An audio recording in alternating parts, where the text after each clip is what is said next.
first game will be played without sideboards, and then sideboarding will happen for the remaining 2 to 4 games. It's very easy to say this matchup should be excellent for Tron, but remember, Richard won the matchup in the quarterfinals, 3-1. 3 of those 4 games he was on the draw, and he was playing against a deck with 4 copies of Rending Volley in the sideboard. All right, so we go over there. Both players trade lands to start. Ali has a copy of Urza's Mine. Remember, he's trying to get all 3 Urza pieces in play. Tower and Relic of Progenitus are played. So he has 2 down, 1 to go. If you look at his hand, he does have a lot of the instruments he's looking for here. He has it looks like a Ugin in his hand to build up to. I think he has the Sylvan Scrying as well for the 3rd Tron piece, but doesn't have the green source just yet. Yeah, which can come up from time to time. Now, there are a lot of Chromatic Stars and Chromatic Spheres to help with the mana fixing issue, but Ali's got a lot of draws, and this is really going to set him back. Yeah, and this is something that we see Merfolk. It's going to be a copy of Spreading Seas on the Urza's Mine. So Ali now has Island and Tower. Richard draws a card off it. That will stop Ali from getting to that Ugin, certainly, if Richard can keep him off of Tron. You see Ali drew off Relic of Progenitus and drew for the turn. His 2 cards were a Forest and an Expedition map, so he'll get to start rebuilding Tron as he makes land drops. Yeah, this is the type of draw where if Richard was on the play with some pressure, Ali would have some real difficulty here. With that said, Ali can still make his land drops, slowly assemble Tron, and especially now with Oblivion Stone in play, has a lot of control over the way the game gets paced. Yeah, so Ali tapping through for Oblivion Stone. Remember, if he sacrifices that, the Spreading Seas will fall off, and Ali will once again have an Urza's Mine. He only needs 5 mana to activate it. He has lands 4 and 5 in hand, so that should happen. So you go over to Richard. He's going to try to get some creatures on the board and starts with Silvergill Adept. Yeah. Ali is under essentially no pressure right now, so he can take his time here, just make his land drops, go up to 5, blow up the O-Stone, removing the Spreading Seas along with all of Richard's other permanents. Should have Tron online, and then we take it from there. Yeah. Draw turn for Ali is a copy of Emrakul. It's the one of in the deck. Normally something you're looking to search for with the Eye of Ugin after the game gets wrapped up. Not something that you want to be drawing early on in the game. So Ali with both Sylvan Scrying and Expedition map in his hand. He'll go with the map, and it looks like sacrifice it immediately, or rather that or play Sylvan Scrying. He's gonna go ahead and sacrifice it, looking like we'll see what he gets here. And I imagine just the 3rd Tron piece. Once he gets land 5, he can sweep the board and untap with a lot of mana. Exactly. I think this is a pretty straightforward path here for Ali.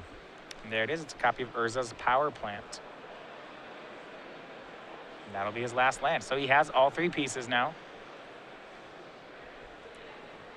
And remember that he does not get the Tron bonus just yet because the Urza's Mine has been turned into an island from Spreading Seas. Yep.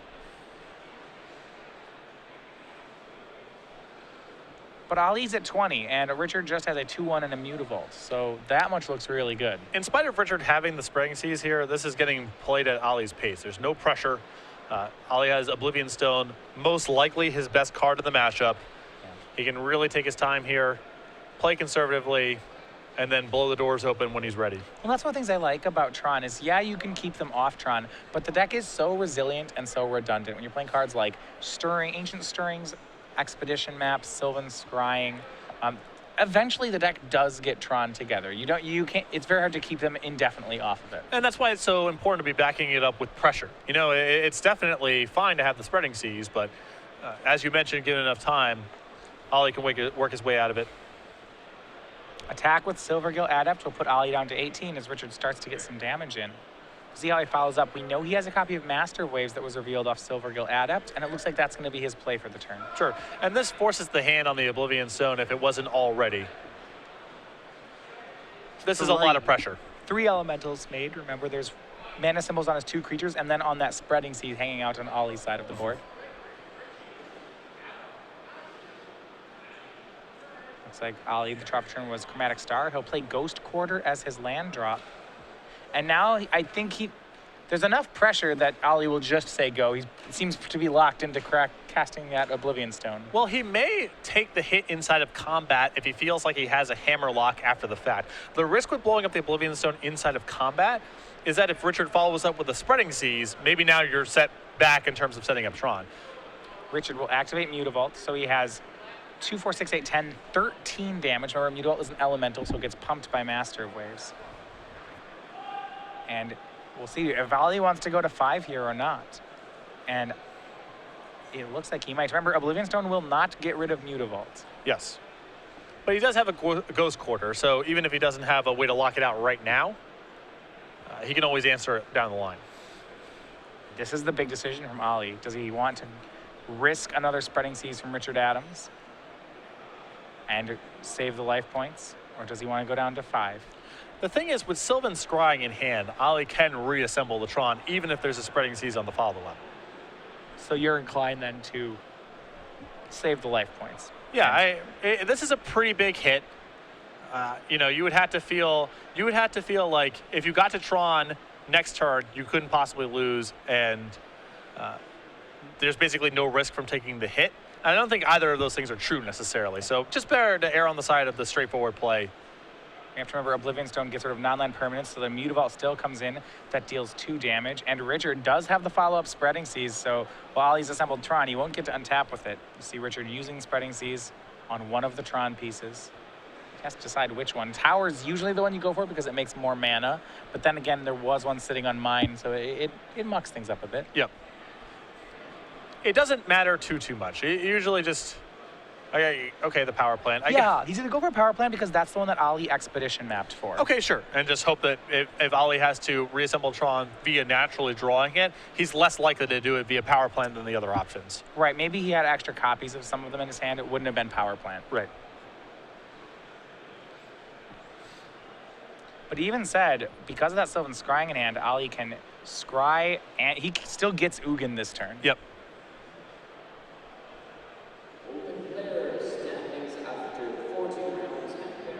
And I imagine that's what he's going to do.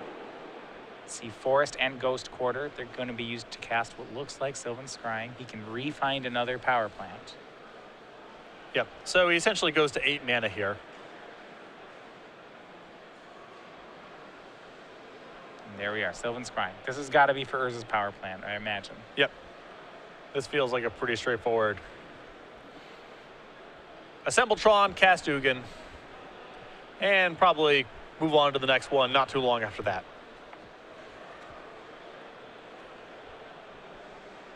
And we'll see whether or not Richard wants to sacrifice the Curse Catcher to get a man of Ollie's. I believe he's choosing not to.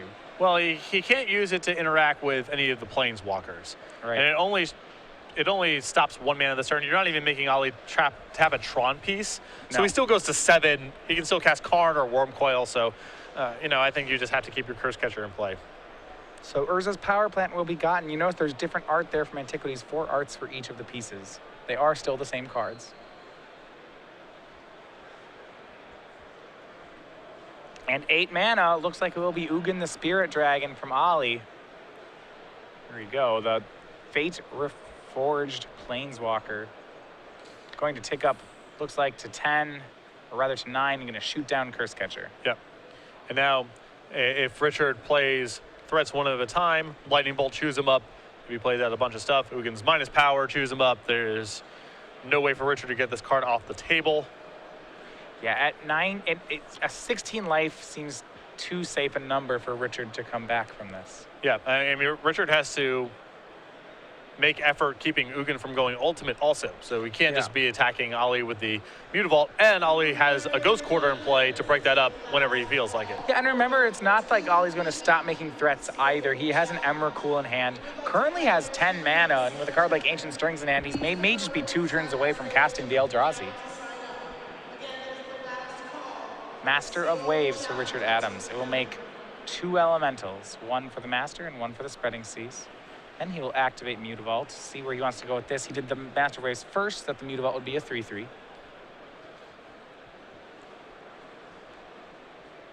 3 at Ugin or 3 at Ollie. Nothing looks great here. No.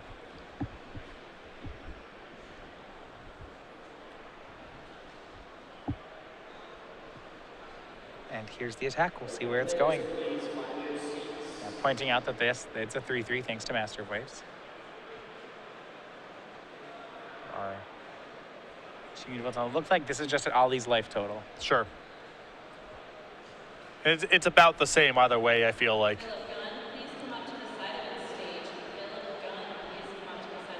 And here's a pass. To Ali, his draw for the turn was a copy of Karn Liberated. The combo. Sure. More big planeswalkers that Ali is able to cast. And the threats are just hitting too hard here. Yeah, there's just a big difference between Curse Catcher and Karn. Once we get to this stage of the game, Richard can't really play back. Karn into play. He'll use it to exile a Mutavault. It's like Ugin will shoot down the Master of Waves. He's just grinding down Richard's permanents. Casts Chromatic Star, it looks like.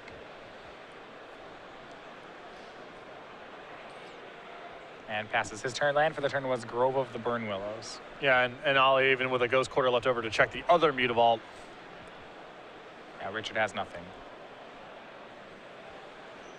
See here, so this is the kind of game that Ali wants to be playing. It really felt like the turning point was Oblivion Stone. Yeah, Richard's draw was a little bit slow and was leaning on Spreading Seas to disrupt Ali's development. Oblivion Stone was something Ali could naturally cast, get to 5 mana. It constricted Richard's development, allowed Ali to pretty easily reassemble Tron, and now we're here. Ali with 3 copies of Oblivion Stone. You see 3 or 4 in these lists. Won't have an extra one after the sideboard, so just has the 3.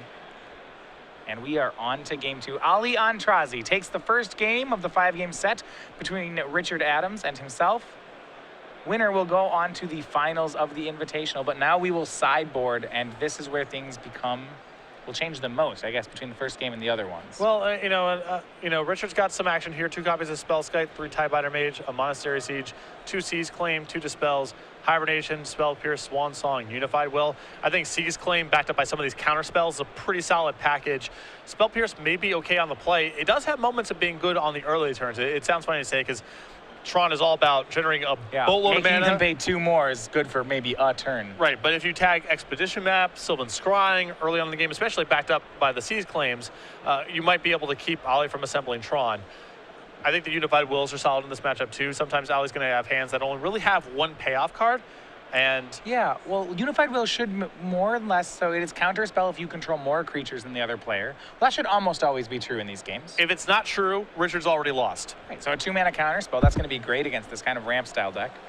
Seize Claim, you mentioned it before, those who don't know, it's a 1-mana blue enchantment that just turns a land into an island. You don't get to draw a card, so it's not Spreading Seas that way, but additional Spreading Seas are pretty welcome here. Yeah, and I think that he also may bring in the Swan Song as well. The issue here is just there are some counter spells, but this sideboard is pretty light on answers to Oblivion Stone. He has to kind of counter it. And even the Mana Disruption package doesn't really prevent Ali realistically from Oblivion Stone being a factor. And in fact, magnifies the problem because now there's more stuff in play that gets blown up. That said, he does become better equipped against the other elements of Ali's deck because he's good at disrupting Tron, and he's got some counters for the top end if Ali happens to get there. All right, so looking at Ali's sideboard, the first thing he has 3 copies of Rending Volley. That's 1-mana red spell that will deal 4 to a blue creature. It's uncounterable. Because it goes to blue creatures, it couldn't even be spell-skited. It seems pretty excellent in the matchup. Ali's got a lot of good options. The question is just how much does he want to sideboard? I think there's an argument for Rending Volley. Nature's Claim breaks up the Spreading Seas, Seize Claim kind of stuff. Also blows up Aether Vial, 4 copies of that in Richard's deck. I don't think this is necessarily a Boyle matchup, but Richard's mana base is a lot of islands. Boyle's going to have spots of being spectacular, especially if you have Nature's Claim to answer Aether Vial. And this could be a matchup where Ali wants Thragtusk as well because it's just so big and so good at brawling. My instinct is no, because Richard does have the ability to turn a lot of Ali's lands into islands, and he has a lot of island walking. So I don't think Thragtusk is a very effective blocker in this matchup. I suspect that the Thragtusk is a trap. You'd say, against some creature decks, it can be good, especially the more red-oriented style decks. But in this matchup, Richard's creatures... Ali needs to be killing Richard's creatures, not trying to fight them in combat. Exactly. But the other hand, in the quarterfinals, Ali did bring in Thragtusk against Abzan Company. And I think that Thragtusk is likely to be better here than in that matchup. So if you want it against Abzan Company, possibly Ali brings it in. The issue with all this is we're looking now at 4, 8, 11 cards realistically. Even the extra Ghost Quarter does some work against Mutavault. And I just don't think there's room to bring all of this in. So I think the Rending Volleys and the Nature's Claims are for sure coming in. And then past that, maybe Thragtusk, maybe Boyle. Yeah, there are some things in his main deck that he can get away from. He has some copies of Relic of Progenitus in the main deck, and he may not use all of those. The Emrakul is a pretty easy cut. I feel like the Spellskite is a pretty easy cut. There are some options here, but we're looking at potentially a lot of sideboard cards and not that much easy to make space. Well, cutting the cards like Chromatic Sphere, Star, Expedition Map, and Sylvan Scrying are dangerous in this deck because that really is the core of how it puts together what it does. Exactly. You can't get away from your mana fixing, especially against an opponent who's going to be bringing in Seas Claim on top of Spreading Seas. You need the ability to make as much colored mana for your Ancient Stirrings and Sylvan Scryings as you can really get your hands on. Yeah, absolutely. Richard will be going at Ollie's mana base. Like I said, it will be interesting to see if he goes for Boil. It's so tempting against a deck that's nearly all islands to board in a card like that. I mean, 15 islands, 4 Mutavaults, and a Cavern of Souls. But at the same time, I just don't think blowing up Richard's lands does much. And also, if Richard is turning Ollie's lands into islands, that also makes really Boils, can't blow up his own lands. That makes Boil quite a bit worse. That certainly is a good point. So one thing, noticing our pins here, we have Star City Games Game Night.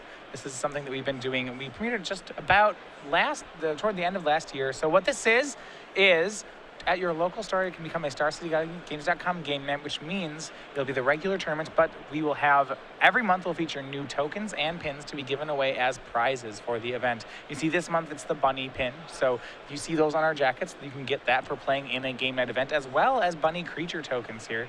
As you see the full art of the picture featured on the cards. Yeah, absolutely. And then July, which is too late to get signed up for, we have the Piglet, but it is not too late to get signed up for the Monkey Pin. In August, you can head over to StarCityGames.com/game night for more information. You can contact your organized play representative if you're looking to bring this to your store, and you can also search the website to find the game night closest to you. Richard Adams will be on the play for game number 2. We did not see an Aether Vial draw that last game, and Aether Vial, one of the best. This is really the best Aether Vial deck in Modern. Well, we've seen this as an Aether Vial deck in Legacy, and it's much the same tools.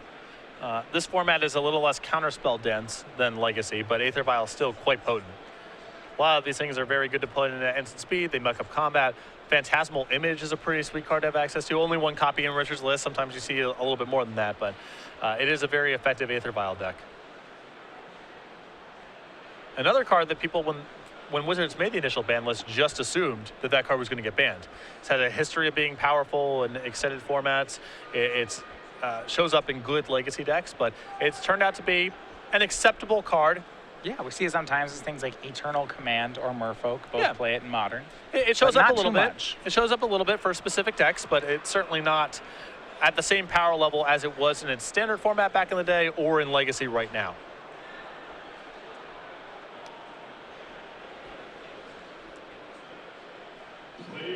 Looks like Ollie's going down to 6.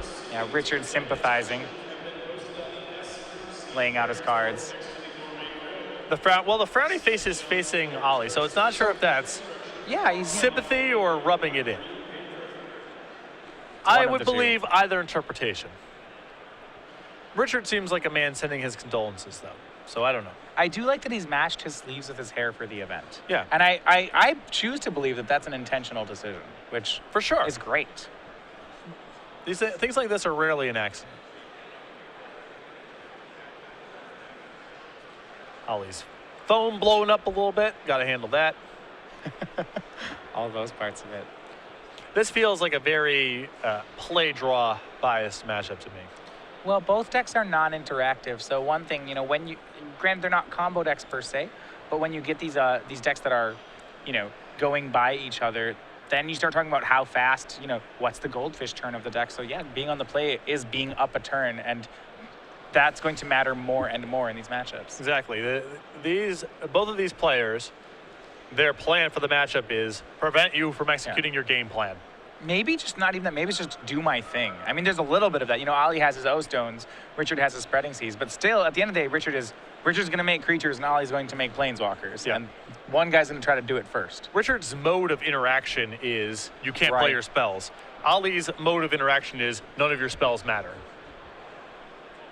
And I still feel a lot of pressure on Oblivion Stone in this matchup. If Ollie can continue to get them down, you saw there, he played Oblivion Stone on 3, activated on 5, no Tron on either side of it, but that was just still too much for Richard. Yeah.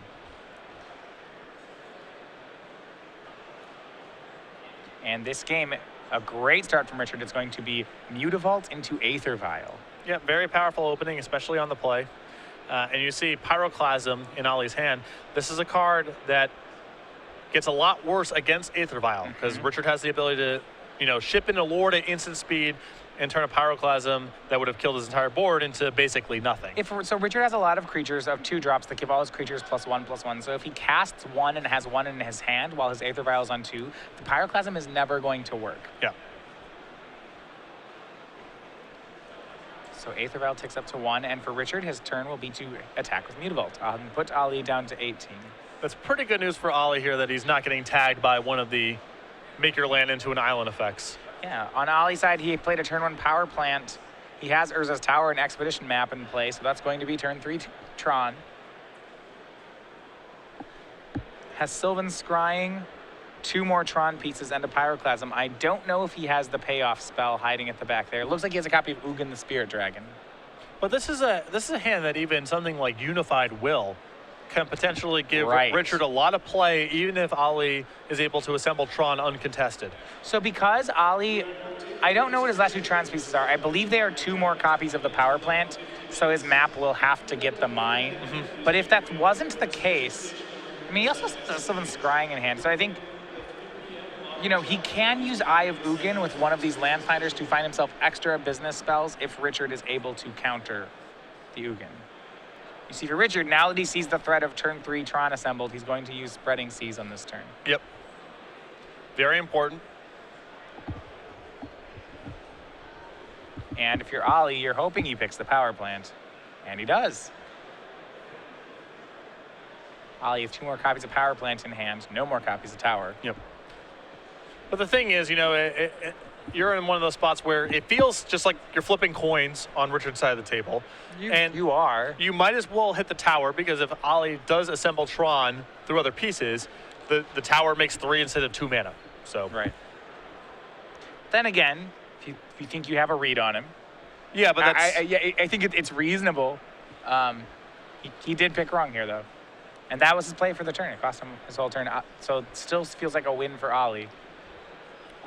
I mean, Ollie's still behind in terms of some degree of his development. He can't just go turn 3 Tron. So even though he can reassemble, this is still fine for Richard, but he needs to follow up with more of this kind of stuff. So for Ollie, the Expedition Map's actually going to find a copy of Grove of the Burn Willows. So that will be a green mana source for him to use his Sylvan Scrying and his red mana for his Pyroclasm. Yep.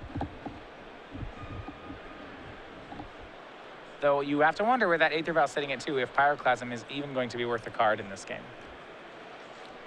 It seems unlikely, and that's another card that's on Richard's radar. Ollie might get to kill one thing with it. That wouldn't surprise me, but it's not going to blow Richard out of this game, most likely. Chromatic Sphere, the draw for Ollie. And he'll start with that.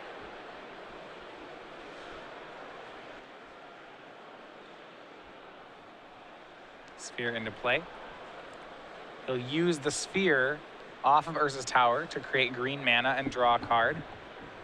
Draws Wormcoil Engine. That's a pretty powerful draw here. Yeah, it is one of his better payoffs in the matchup. And because that Sphere, Ollie actually can make Tron a turn earlier. He replayed a Power Plant and then used the green mana to use Sylvan Scrying. So this is going to go find Urza's Mine, and he'll be Tron on turn 4 for Ollie, despite that Spreading Seas.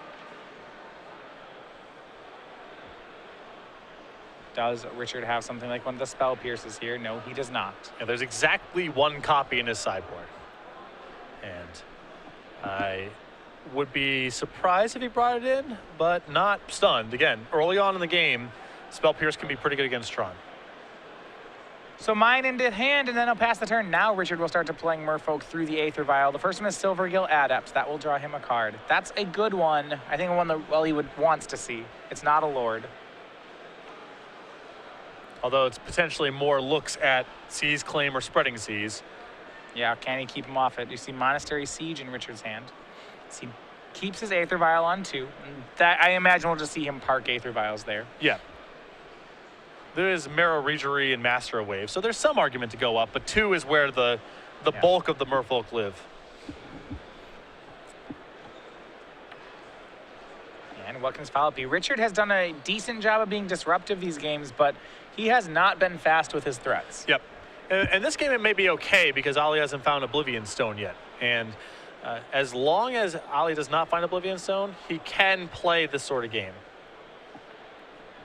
It's going to be Master of Waves from Richard and then a Master Waves from the Aether Vial. And this is exactly the situation we were talking about, how Aether Vial can let him put Lords on the table too quickly to be Pyroclasm. So he activates Mutavault, and suddenly the attack is for 8. It's a 4/4 Mutavault and a 4/3 Silvergill Adept.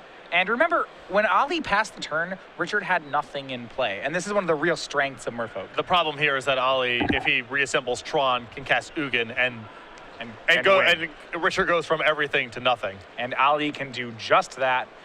Here's the Tron piece. Here's the Spirit Dragon. It can -2 kill everything, including the Spreading Seas.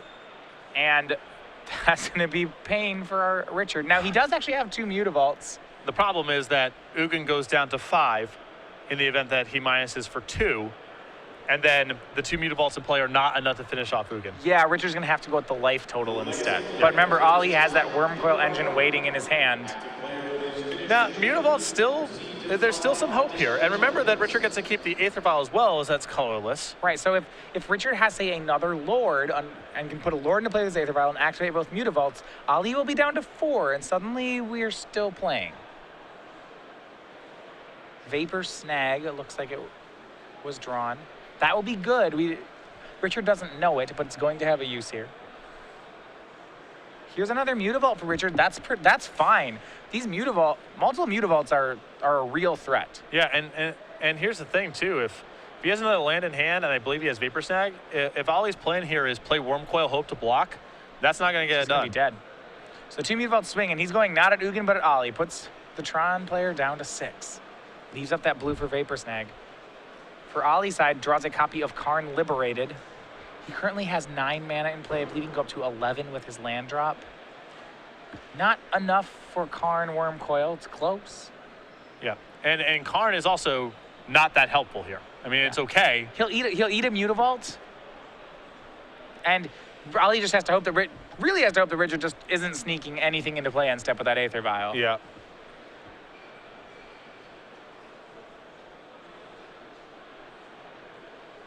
And once again, I'm saying the pressure here is, I mean, the Mutavaults are very good. Actually, Tron has difficulties dealing with this card outside of Wormcoil Engines. Yeah, there's some Ghost Quarters and Ugin can't answer it. Karn answers it kind of. Oblivion Stone doesn't work.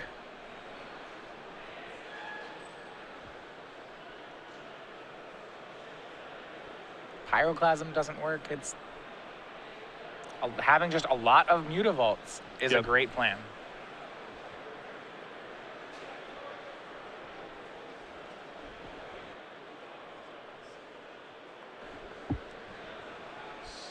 And here's Wormcoil Engine from Ali Antrazi.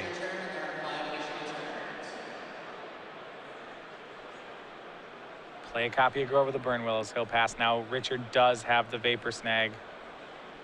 What is Ugin going to do? I mean, just has to shoot Richard. Yeah, there's nothing else to do here. You just bolt. It's Ghostfire, right? Yeah, sorry, excuse me, Ghostfire. That was the flavor, right? Ghostfire is the future shifting of Ugin. You know this stuff way better than I do. I believe so. So when we have Future Sight, we grabbed a lot of things from possible future storylines, and I think Ghostfire is supposed to be a reference to. That's why Ugin has the plus ability, is because it's supposed to be Ugin's Ghostfire. So this is a huge swing here for Ali. Richard going for the kill here with the Vapor Snag, and Ali having Nature's Claim in response. And that's really big. Not only does he not get to bounce the Wormcoil Engine, but Ali gains 4 life. He gets both those tokens into play, and he has blockers back, and is at 10. And yeah, the Nature's Claim is great for Ali right here. And a 3/3 is just as good as a 6/6 when it comes to containing Mutavaults. So that's a really big play. And it's possible this gives Ali a path to basically turtle up behind these tokens and use Karn alongside Ugin to grind Richard down. Yeah, it won't take too long for him to do it either. You see, Monastery Siege is the play for Richard. We'll see what he sets it to. Actually, both there are some reasonable modes in this. Now, because Tron makes so much mana, I don't imagine he'll set it to dragons. You see here, it's on cons. Another island in play. One card remaining in Richard Adams' hand. And that Nature's Claim may have just been what Ollie needed. This card feels a bit slow to me for the matchup, especially when Ollie's bringing in 4 copies of Nature's Claim. We'll see if he gets to get much use out of it. I'm surprised as well to see this one still in.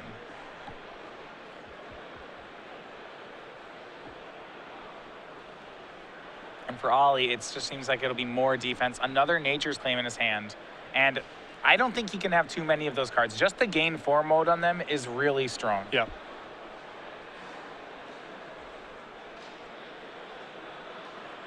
Will Ollie cast Karn to join Ugin, the colorless Planeswalker duo?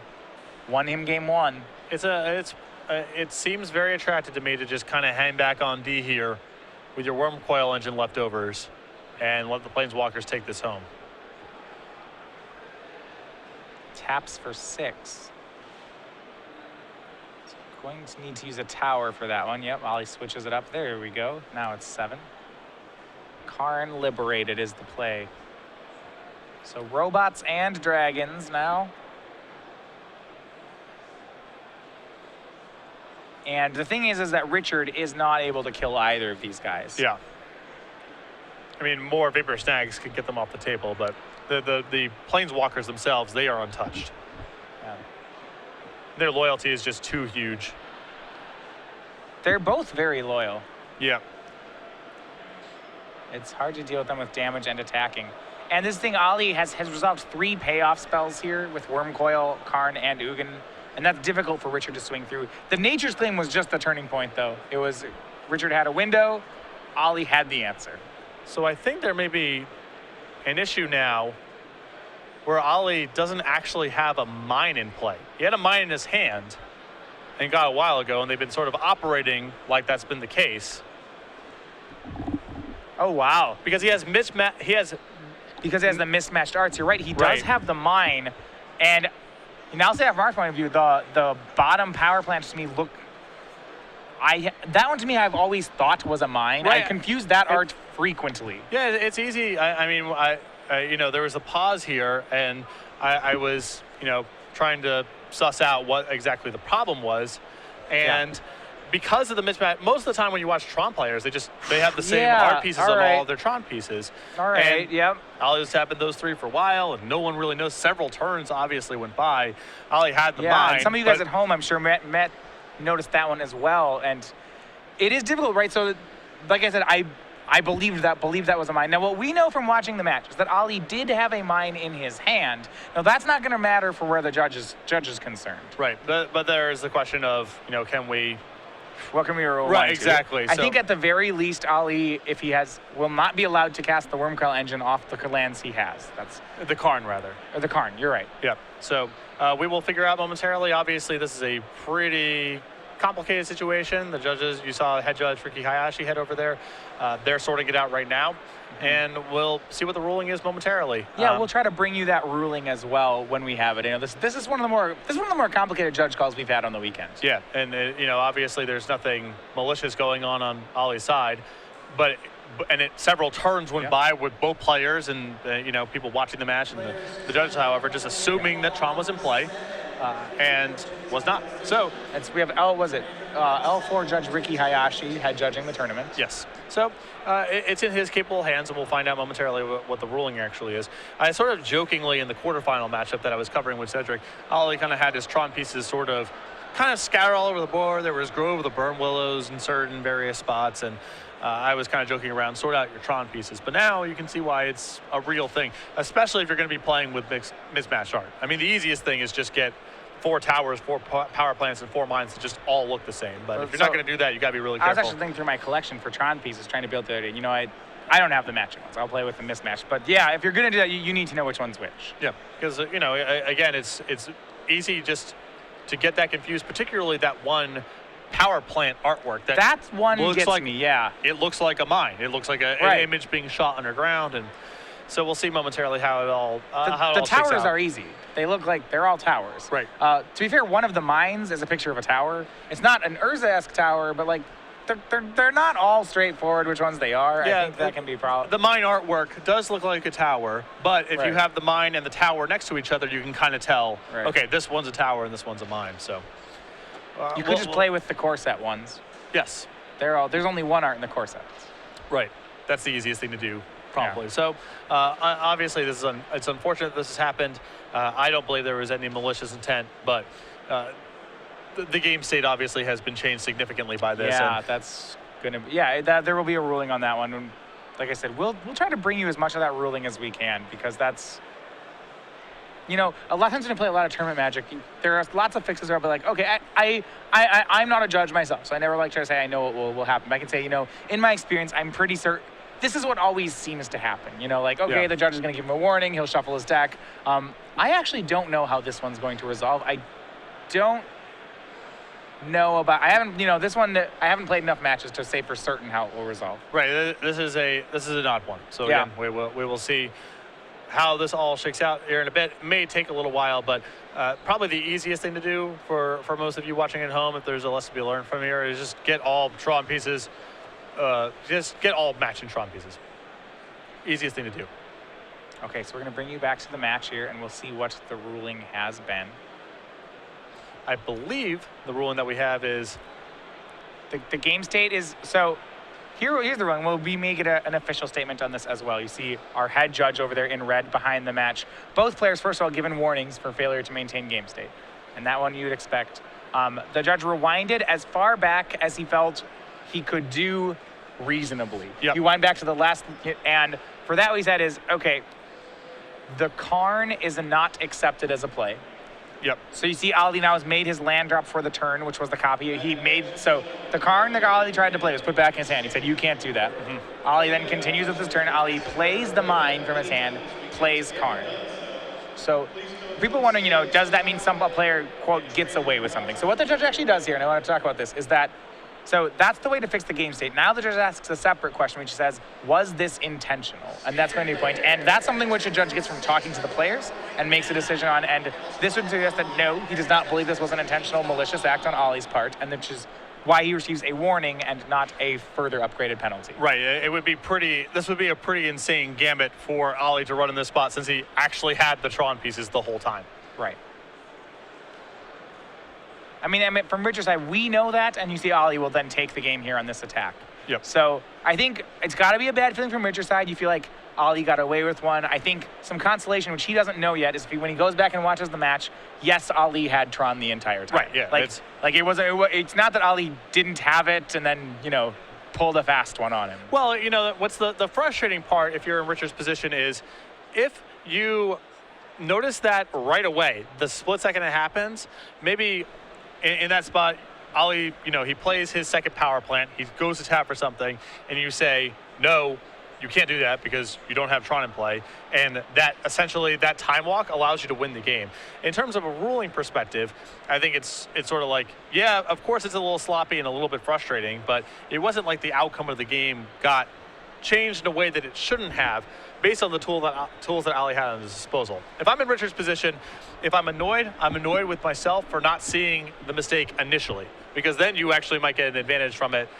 Ali can't play, his Worm Coil on one of those critical turns or his Ugin, and you're going to game 3 split instead of Ali up 2-0. Right, so that said, though, we are going to game 3, Ali Antrazi up 2-0 over Richard Adams.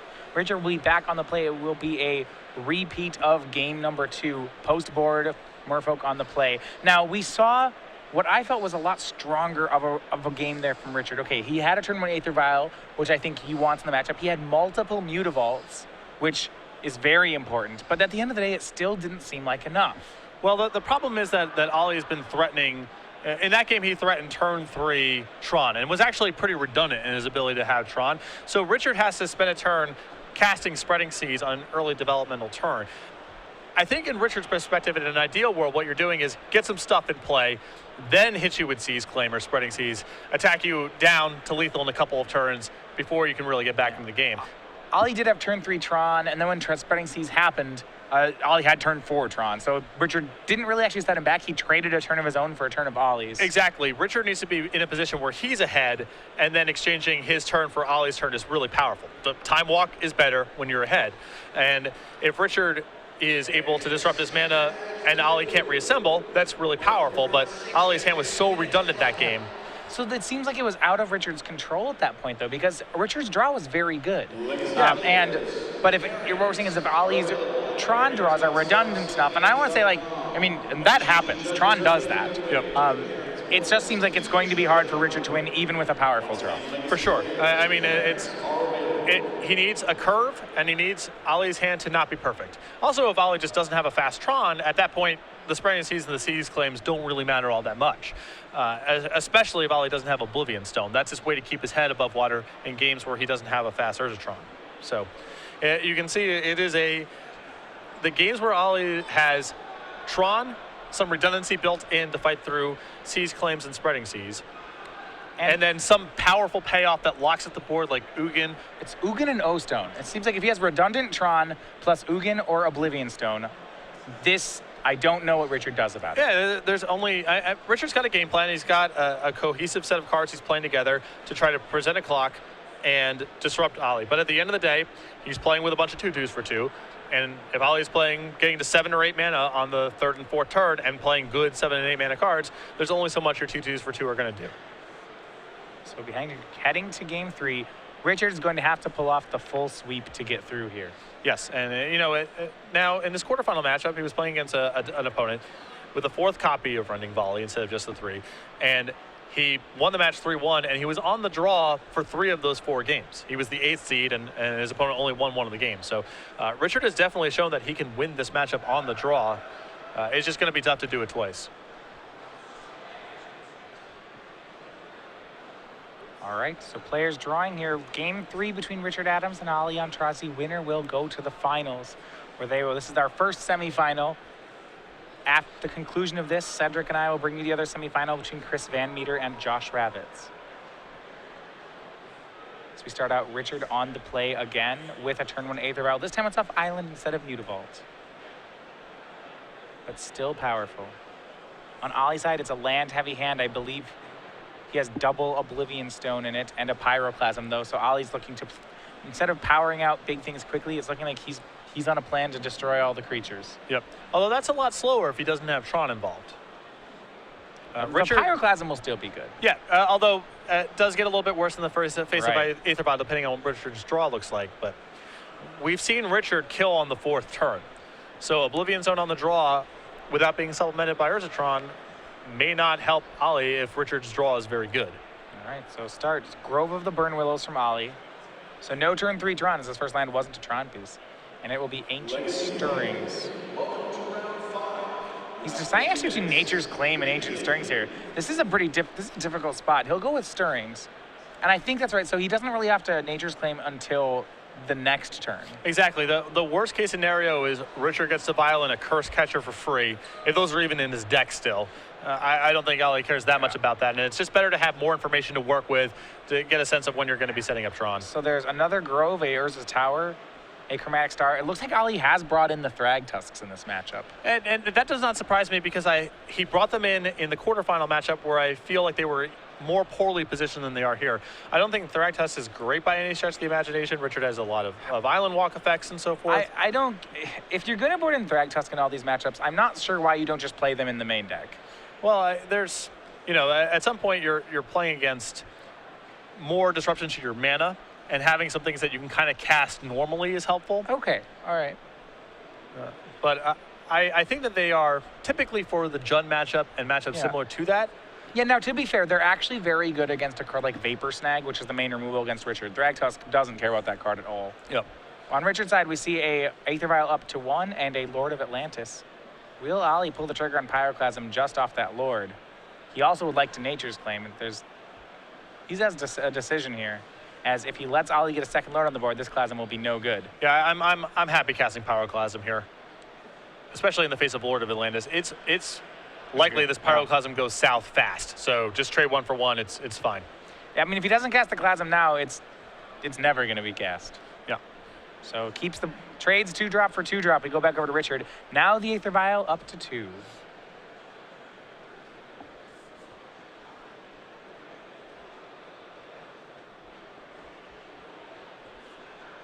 And Monastery Siege from Richard. So that will help him rebuild, actually, in the face of this removal that Ollie's been bringing. So Ollie has a draw of a lot of removal, but not a lot of Tron. I like Monastery Siege quite a bit here. Yeah, the problem is that it gets invalidated so fast once Ollie gets to his big stuff because Richard drawing 2 cards a turn and discarding 1, you know, his best 2 cards out of 3. They're still a lot worse than whatever Ollie's casting for 6, 7, 8 mana. We do see Urza's Mine drawn from Ollie, and he has Sylvan Scrying, which means this turn he can play Mine, Scrying, get Power Plant, and next turn have the mana to just Oblivion Stone and blow it up. Yep. So despite this slow start, Ollie still has a turn 4 Oblivion Stone. Or, I mean, it seems like, you know, these 8 mana plays that, whether it's Ugin or Oblivion Stone, that just blow up all of Richard's things. And with Nature's Claim still in hand, even if Richard has something like Sea's Claim or Spreading Seas, it's trivial for Ollie to break that up. So, Mine in hand, and that's the tower-looking Mine. Be careful. Right. Be careful. He'll get Power Plant, and he shows, yes, this is a Power Plant. Where, and I think this is, yeah, they look like mines. It's like, it's a rock in a vat. Well, isn't that what a mine does? Aren't you doing, right? If you look at the artwork closely, it's clearly in some sort of laboratory, or it looks like a power plant. But if we're breaking up rocks, that is something you do at a mine. It's not ideal from an art direction. I would suggest putting something other than a boulder in. I like the one that's like the bug caught in power lines getting zapped. Perfect. Great. Electricity, bugs, that power plant. Got it. Yep. The cohesiveness of the art direction during antiquities was not the same process they use now. So I like it when you have things like Whippoorwill, where he doesn't fly, and they have these things they are with giant wings, and like no, this doesn't fly. It's just got wings. It's like a penguin. Right.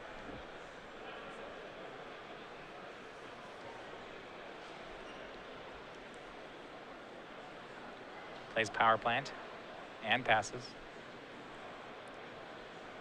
I always like those flavor things you get in early sets. You could cast Jump on your wall. Awesome. Great. How's that work? My wall's jumping up and blocking you. Well, okay. There's infinite of that sort of suspension of disbelief. Bone Splitter on a River Boa. I mean, we got a long history in Magic of that sort of thing. All right, Spreading Seas is going to go on the power plant. And you see, once again, Richard choosing preference with his Spreading Seas. While Tower is the better Tron land, he's choosing to get the Tron pieces that Ollie searches up, assuming that that's because those are the ones that Ollie is reasonably lacking. Exactly. He searched for power plant, so it means he doesn't have another power plant in his hand. But he might have another tower. You don't know if he has a tower or not, so there you go. And the longer he keeps Ollie off of Tron, the more activations he'll get off this Monastery Siege. Yep. That said, the Oblivion Stone is still looming, and even if Ollie doesn't ever make Tron, next turn he can make an Oblivion Stone and still crack it on turn 5. We saw this recipe in game 2 where, Richard was disruptive, had an Aether Vial, things are looking pretty good, but left to his own devices, unpressured, Ollie can just overpower, bust through this sort of mana disruption. Ollie's draw a copy of Urza's Power Plant, so that Spreading Seas won't last for long here. Be careful. Just make sure, just double check. It's the one with the pillars. I mean, oozy pillars. Mismatched Tron art pieces should be a penalty anyway, because come on, just get the same art. I actually don't own 4 of the same art, though. Those are the ones I have. I know you say, they're quarters. Yeah, they're not that, it's not that expensive. But I have to go, that's work. No, that's time. I understand. It's not. SCGINVI.com, you can go get Magic Tron pieces right now. Never have to worry about this ever again. I mean, there is something nice where there's 4 arts of each of them. So that kind of says, all right, there's some style points to it, though it's really confusing. 1 for each season. Yeah. All right, Nature's Claim is the play from Ollie. We'll see whether he's going for Aether Vial or Monastery Siege. It's not going to matter. Swan Song's the play from Richard. And if this was Ollie basically test spelling out a counterspell to set up Oblivion Stone, that's excellent sequencing. I think he's actually was trying to claim the Spreading Seas and then was going to play the Tron piece and go for Karn. Yeah. There's a lot of good routes here, but again, under no pressure, Ollie can be very selective about the way that he orders his spells. Urza's Mine is the play for Ali, and now he'll just play Oblivion Stone.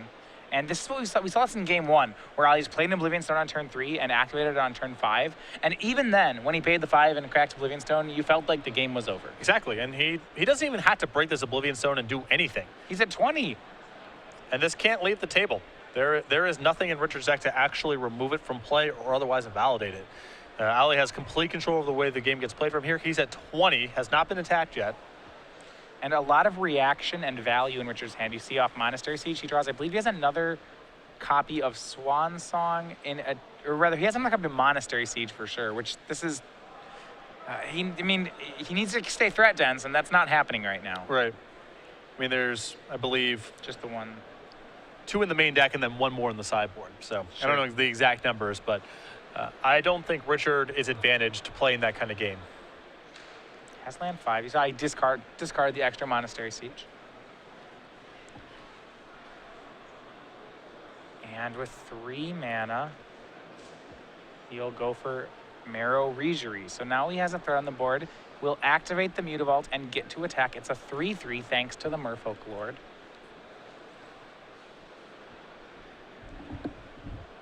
Well, Ali can take 3. He can also just chump block with the bird.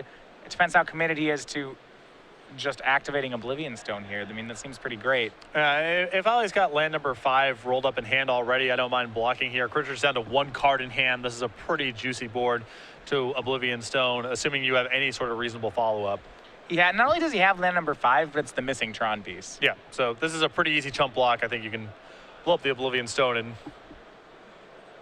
unleash Continue. hell. Yeah, this is... and Richard able to defeat Tron in the quarterfinals.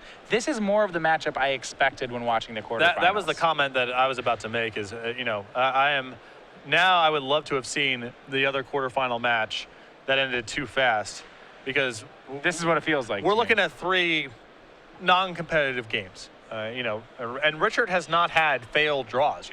He's had Spreading Seas or Seas Claim, I believe, all 3 games. Turn 1 Aether Vials on the play. He's had 2 turn 1 Aether Vials, and it just feels hopeless. Game 2 was pretty close. I mean, he had actually a shot to win that game. Well, what decks like Merfolk actually benefit from in Modern is that there are not many decks that just play true board sweepers. I mean, okay, Tron plays Oblivion Stone. I mean, sometimes Jeskai plays Supreme Verdict. I believe Gerard Fabiano's Sultai deck plays Damnation. But that's about where your actual just, destroy everything's end. Yeah, there's not a lot of it floating around the format. There's a lot of good 1-for-1 removal shows up all over the place. Yep, Paths and Bolts are everywhere. Yep. You see Ali just tapping out, and he cracks the Oblivion Stone. Actually, didn't even have to pay that much for it, as he just had Tron. But he can tap all the lands, and that's what he'll do. Whatever, it's fine at this point. Yeah, you can overpay. That's fine. When Ali untaps, he will have 10 mana right now.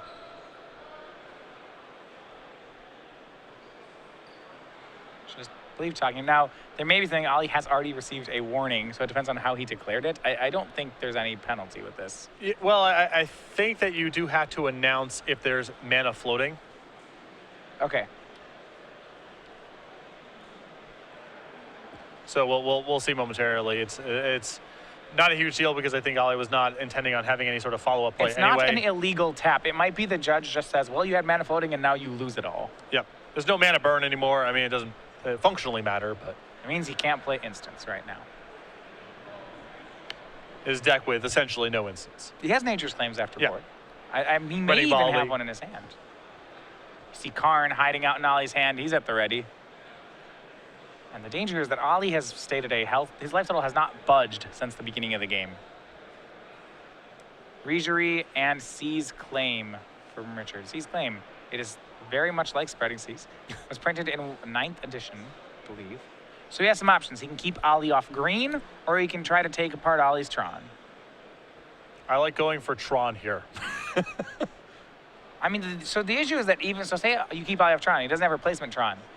We're at 5 lands. You can just cast these cards face value, and it's not even bad. I mean, Richard, Like, Richard has no cards. If Ollie just plays, if his next 2 turns are land, Karn, that may be good enough. The thing is, I think going after the Grove, all that really does is shut off Thragtusk, and it's Thragtusk versus the rest of Ollie's deck. And Richard could, he draws Thragtusk. Richard could conceivably beat a Thragtusk this game, but he's not beating any of the 7s or the 8s, so. Ollie has Thragtusk, Oblivion Stone. The draw of Thragtusk, pretty reasonable right now. He may still be better served casting the Oblivion Stone, though I feel like if you cast Thragtusk, it forces Richard to play whatever he follows up with, and then Oblivion Stone gets everything. Yep. And then winning from there is pretty trivial. First life total change for Ollie of the game is going to be one that goes up, not down. Thragtusk takes him to 25. No land. We go back to Richard Adams. He's playing off the top of the deck. Back to the wall, down 0-2. He has a Regerie and 2 Mutavaults. And here will be Lord of Atlantis. A huge draw as now his Merfolk actually gain Island Walk. Seize Claim gives Ollie an island, and there's hope yet for Richard. He uses the Merfolk trigger to untap land, activates both Mutavaults. This is 11 power of Island Walking Merfolk in here. Pretty big draw. A follow-up Lord next turn could be really problematic. Yeah. So Ollie down to 14. Remember, Lord of Atlantis does not give himself Island Walk, so Richard does not. He has 14 power exactly on the board, but 3 of it can't get in, so it's still 2 turns away. Yep. So Ollie can raise it with his Oblivion Stone, but things got close with that draw. Pyroclasm on the draw for Ollie, and this is the double Lord problem you're talking about. Pyroclasm does nothing here. It did something against the way Lord of Atlantis used to work. But after the creature addition errata. Right, yeah, he used to not actually be a Merfolk. He was just a Lord, but now he is a Merfolk that gives other Merfolk +1/+1. Goblin King, same dilemma. A little bit of an identity crisis earlier on. Oblivion Stone is the play for Ollie, leaving up 2. He's got to dodge a Lord draw from Richard here. And one of the, unsung heroes of this match for Richard, it's been Mutavault. I mean, definitely had a lot of conversation about the Seize Claim and Spreading Seas and the Aether Vial, but Mutavault's been kind of tough for Ollie to answer. Richard draws an island. It's not going to do it. But it's really close. So even then, next turn, he could have a shot. If he can swing the team in. Okay, so if he swings the team right now, he puts Ollie to 3. Ollie has to block with Thragtusk.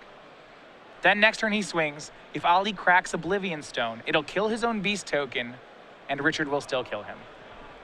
So I think if he swings Lord of Atlantis, he's still in the clear here. Yep. But he has to make that play and swing the Lord in addition to the Regerie. And he's not going to do it.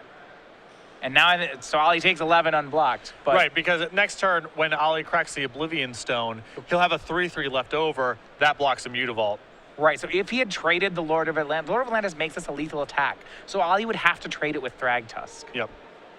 Now, granted, in that situation, Ollie may just Pyroclasm, which Richard doesn't know about. So I don't know if it actually works. But I think it's the play he wants to be making. Yep. And now, basically, Ollie has to pass, fingers crossed, hope he survives the turn, and then can stabilize with a handful of big hitters. Yeah, needs no Vapor Snags, please. Yep. That may be it. The upshot here from Ollie's side is that drawing a Lord next turn for Richard doesn't really do very much because he can't play it pre-combat in the face of the Oblivion Stone. Exactly. So Ollie, he's so committed to this Oblivion Stone, he's going to go ahead and swing Thragtusk. Yep. Sure.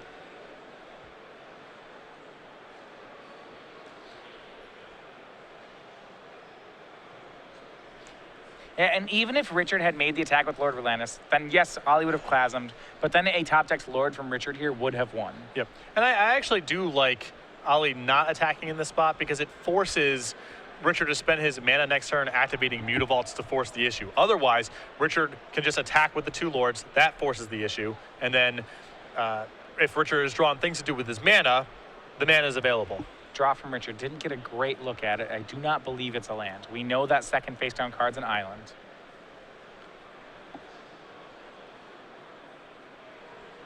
Will Richard suicide a Mutavault to put Ollie down to 1? It feels like he has to. It turns on Vapor Snag, in theory, as a live draw.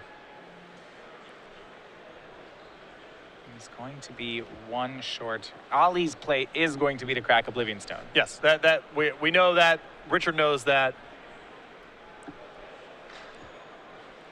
And as you mentioned, the question now is, are you willing to fire up the 2 Mutavaults, knowing that one of them is going to get swallowed up to get Ali down to 1?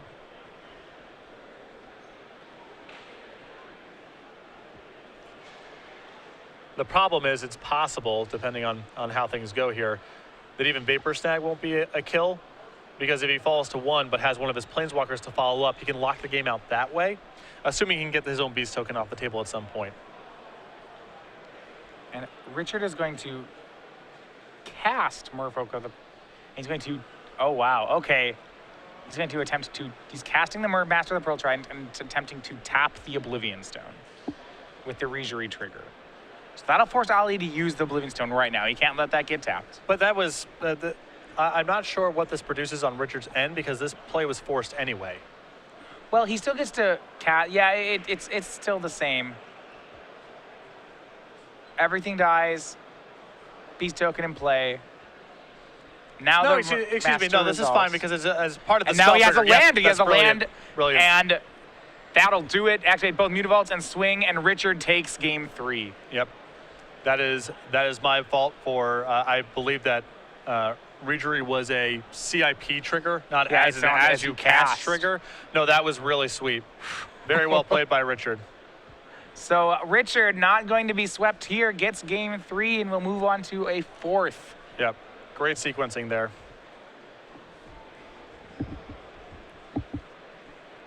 Let's go back to the sideboard. Now Richard has his one on the play. He's going to have to win the last 2 on the draw. Yep. But great play by Richard Adams. Yeah, that was great. I mean,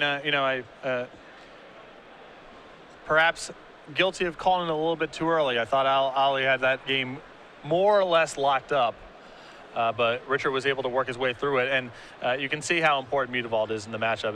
A lot of Ali's answers, we've seen Ali play Ugin, and then Mutavault still be a problem. We've seen it now with Oblivion Stone. That's been an issue as well. It would not surprise me if Ali went ahead here and brought in the 3rd copy of Ghost Quarter as a potential answer. The Eye of Ugin seems a little slow. I would be stunned if the Emrakul was still in his deck. Yeah, I mean, the Ghost Quarters are great. These Mutavaults that Richard has had, yeah, are among the best cards in the matchup. Yep. It's very hard for Green Red Tron to actually remove a Mutavault. So that was just a very well played game there by Richard. A tough one to work your way out of too. And there's really no margin for error, because if Ali gets to untap there, I think we're at kind of the point of no return. Yeah, well, there's a lot of Planeswalker, Ugin Worm Coil Engine. There's just too much coming down. Yeah, we're talking about at that point where Richard would just need cards like Vapor Snag. And don't know whether he would get them. So this is the semifinals about to start. Game 4 of the Season 2 Invitational. Now, also, this is the last event of Season 2, but we have 2 more seasons coming up this year. So we go to Season 3. That's actually starting with the 2-day Modern Open that's ending today. I know Rudy Brixa, actually, the 12-0 into the top 8 of the Modern event. So he's making a great start to Season 3. But next week we'll be in Charlotte for a Modern Grand Prix. But then we go to our Open Series circuit starting June 20th and 21st with the Standard Open in Indianapolis. Yeah, after that, we finish out June in Baltimore, take a couple of weeks off and go to Chicago for the first time in Open Series history. After Chicago, we go to Richmond for a Standard Open, Legacy in Washington, D.C., a Standard Grand Prix in London, back to Charlotte for a Modern Open Series event, and then the Season 3 Invitational in New Jersey. Standard and Legacy as the Invitational formats with a 2-day, $20,000 Standard Open Series event, the end of August, the 28th through the 30th. All right, so if you want to make it to the next Invitational, we are traveling around the country to make our way to the Season 3 Invitational. I mentioned it in New Jersey, end of the summer, Standard and Legacy. What's pretty fascinating about that game is that Richard actually won, what was that, turn 7-ish, turn 8? You kind of get, the way that I assume the matchup would play out is, Richard jumps on top of him with a good curve of Lords, breaks up his mana a little bit, or Ollie's draw doesn't have a fast Tron or no payoff card, and Richard can win a turn 4, a turn 5 kind of game. There he, actually took some lumps from Ollie on the way back. Well, and it's Mutavault that lets him continue to play in the face of mass removal like that. Yeah. But you're right. You wouldn't expect these games to be going to turn 8s. Yeah.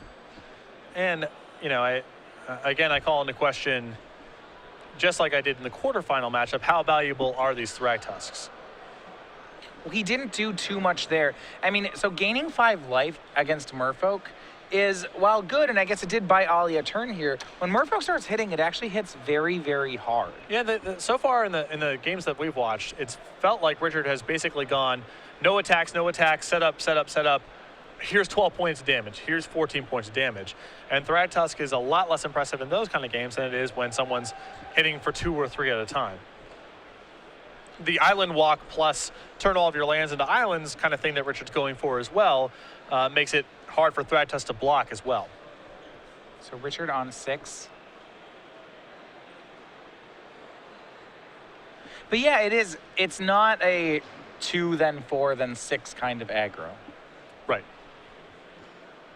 Especially not when Richard's playing against Pyroclasm. He's going to be very careful about measuring his threats when he can avoid it. And that plays further and further into the whole, I'm going to wait, and then I'm going to burst you down. Actually, it's like 5 cards for Richard Adams here in the 4th game. I'm not sure he's even going to keep stop at that. It's not a good look. I don't think he has lands. But he's going to go for it. It's got some spreading seas. And we're starting with Ollie. He starts with Chromatic Sphere. Over to Richard. Did draw a land. He'll play Mutavault and pass. So he'll be in the game, but we'll see how much. Chromatic Sphere is going to tap. It's going to make a green, draw a card. You see the power plant in play and mine and tower already in Ollie's hand. He just has a natural turn 3 Tron. Yep, and a Karn as a payoff. Expedition map and a pass. Yeah, turn 3 Karn on the play. It's one of the things that this deck can do. Even if Ollie didn't naturally have the Tron, there's a chance with maps that he just has turn 3 anyway. Richard will keep him off beat as much as he can. That's going to be a spreading seas for the power plant and a pass back. But Ollie, not to be deterred. 2 copies of tower, another copy of power plant in his hand, another copy of mine. He's got Tron, and he can definitely slog his way through whatever mana disruption Richard's bringing to the table. But Ollie's got nothing going on besides Karn. I believe his hand is all land besides the Planeswalker. Yeah, I mean, so he had 2 copies of every Tron piece plus Karn. Yep, now, which is a fine 7-card hand. You're not going to send that one back, but it is vulnerable if something happens to Karn. Unified Will here. Richard could activate Mutavault, cast Unified Will. Maybe could get it. He'll play Master of the Pearl Trident, leaving up the Mutavault and pass. And now we go toward Ollie. Karn will be coming. Yep. We'll see him wonder if he may just get something like Eye of Ugin or Ghost Quarter perhaps with this map. Maybe a green source as well. Be interesting. I don't believe he gets a Tron piece. Yeah, and it's Ghost Quarter. That'll cover the Mutavault. Makes a lot of sense given the problems that Mutavault's caused him in these games and the fact that Richard already has one. Interesting. Eye of Ugin actually not a particularly relevant card in this matchup. And going and getting the Ghost Quarter here does set up Ollie to play Karn and plus Karn if he wants to, knowing that he can fight over the leftovers in play. Well, here's Tron. Checks. Mine Tower Power Plant. All right. And it's 8. No, this isn't Karn. This is Ugin. Yeah, that was an Ugin off the top, and I think that in conjunction with the Ghost Quarter for that Mutavault, there's no coming back from this. A timely draw from Ali Antrazi. Ugin will shoot down the Master of the Pearl Trident. Richard will activate Mutavault. I think that there was a low percentage chance that Richard could have battled this game through Karn. But that Ugin. I think Ugin's too much. Richard plays another Mutavault. He does have 2 islands, 2 Mutavaults again. He's going to activate 1 Mutavault. It'll swing. Knock Ali down to 18 or Ugin down to 7, neither of which is great. See a top 8 in the Modern Open this weekend, also for Andrew Boswell in addition to Rudy Brixa. So looking to be quite the top 8. I believe Dylan Donegan may be on top of it. So we see Phantasmal Image cast by Richard. It's going to be copying the Mutavault. It's a little funky. Yeah, it'll be colorless then. There's a lot of kind of odd interactions with cloning effects, and this would cloning effects and man lands are a funky combination in the rules. It's going to be a Mutavault that does not turn back into a land. It's a 2/2 with all creature types. Colorless. Colorless being important here. Yep.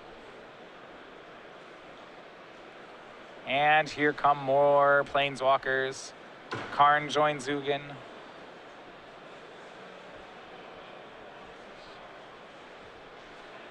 Unified Will. None of the counter spells here are going to be effective, and I don't think Richard's got it available anyway.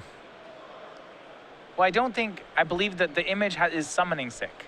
Yeah, so he can't use it for mana. It is a land. Or no, sorry. It can still tap for mana. It is a creature, but it is summoning sick as a creature. Yep. And you see Karn exiling away the Mutavault, Ghost Quarter covering the other Mutavault, Ugin plussing and shooting at Richard.